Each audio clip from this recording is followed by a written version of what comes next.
So in this segment, we're going to be talking about Labour leader Keir Starmer ruling out rejoining the European Union. So a lot of ultra Remainers on Twitter get really annoyed about this stuff, and it's the people like outside of Brexit who aren't the brightest, but then at the same time they're not the brightest when it comes to Brexit. Anyways, don't want to dunk on anyone out here, so I'm not going to mention names. Point being is that Starmer is trying to win back the Red Wall, and this is how he sees his path to victory. The vast majority of seats Labour are trying to win were Brexit voting, and that's a key problem for Labour. And this is a guy who's trying to play the game and who's done so since really the start of his leadership bid of the Labour Party, because he's moved away from those promises. And he's an ardent Remainer, but I think he understands that he has to see where the British appetite is for rejoining the EU or trying to move closer to the EU. The Labour Party in the past have talked about getting equivalency agreements with the EU over things like agri-foods. So that will help the situation in Northern Ireland, but also help farmers in the UK as well. Not massively, but it will help to an extent. But this is a game essentially, and this is what Labour are trying to win. But there are downsides to this strategy. So Starmer has declared there is no case for rejoining the European Union, as he rejected calls for the UK to become a member of the bloc in future. The Labour leader said his party accepts the result of the 2016 referendum and won't seek to overturn the outcome if he becomes Prime Minister. Speaking to BBC Radio Newcastle, it's in the north of England, we have exited the EU and we are not going back. Let me be very clear in the northeast about that. There is no case for rejoining, which we know is simply not the case. British imports and exports are struggling massively because of Brexit. The financial services sector will take more and more hits because of Brexit. So there is an absolute case for rejoining the EU if the EU let us back in, which is the key here. The EU have to let us back in. It's not a unilateral thing. We can't say, we're back in the club now, guys. We can't do that. What I want to see, what Starmer is saying is, what I want to see now is not just Brexit done in the sense that we're technically out of the EU. I want to make it work, which is very limited in what he can do. I want to make sure we can take advantage of the opportunities. What opportunities? And we have a clear plan for Brexit. What's the plan? Tell me.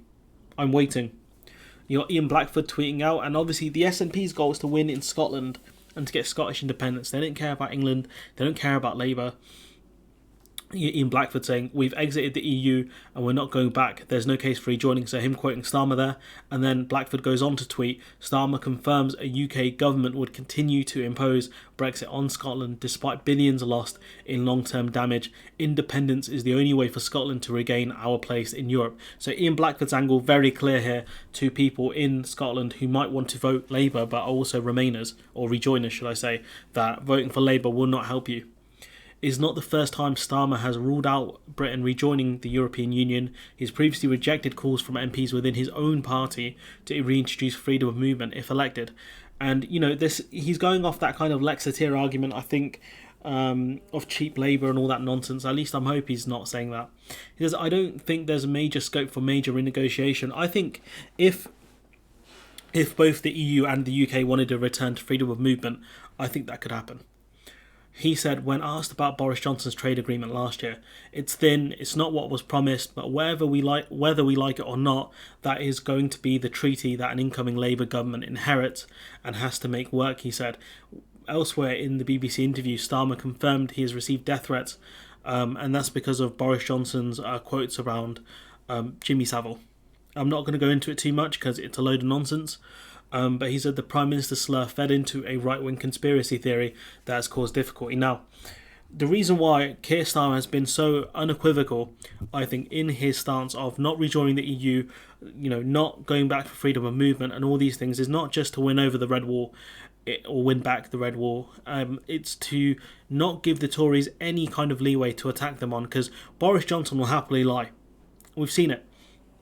If there's any kind of doubt or any kind of perception that Starmer is talking about rejoining the EU in any sense, in terms of freedom of movement, in terms of alignment and things like that, Boris Johnson will jump on that. So you see, he wants us to return to the EU, and that's not what the British people want. He wants to overturn the will of the British people, and that's the angle Boris Johnson will take. This is why I think Keir Starmer has been so kind of brazen in his kind of not wanting to rejoin the EU or any kind of EU kind of major policies or ideas, I guess, because free movement of people, capital, of goods, these are key EU tenets, which the Labour Party have said they don't really want a part of. They have previously talked about equivalencies, but I don't know how likely it is for us to get those. The EU want us to go for more of an alignment option rather than equivalency, because dynamic alignment is that the UK will have to change the rules when the EU does, whilst equivalency there's a bit of a scope for difference, not a massive one but a small amount, enough to cause issues I guess with a bunch of clowns in charge anyways. But yeah, that's the reason why I think Labour have taken this stance. I think Phil's kind of analysis on this is probably similar. I'd have to watch more of his videos to know. But essentially Labour are playing the game here, and their idea is to win, and the vast majority of seats that Labour are looking to win voted Leave, and so he doesn't want to alienate them. The ones who, the kind of ultra Remainers now, unless you live in Scotland, you don't have a political home really. I don't know what the Green Party stance are, but the Green Party is very, very small. Lib Dems aren't really talking about rejoining the EU because they know how toxic it is right now to kind of run on that kind of platform.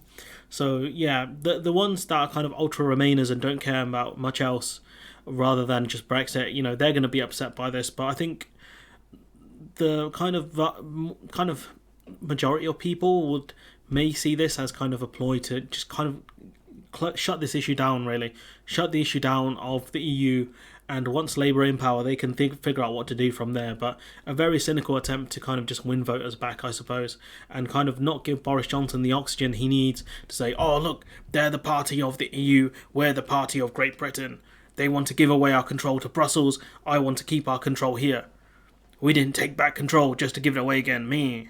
Or however the hell the guy sounds like. But if you think my kind of takes analysis is wrong on this one, feel free to debate that in the comments. I'll probably spar with some people at some point. But yeah, let me know what you think in the comments below. Like, comment, share, subscribe. Support the channel on Patreon if you can. And hopefully I'll see you in the next one.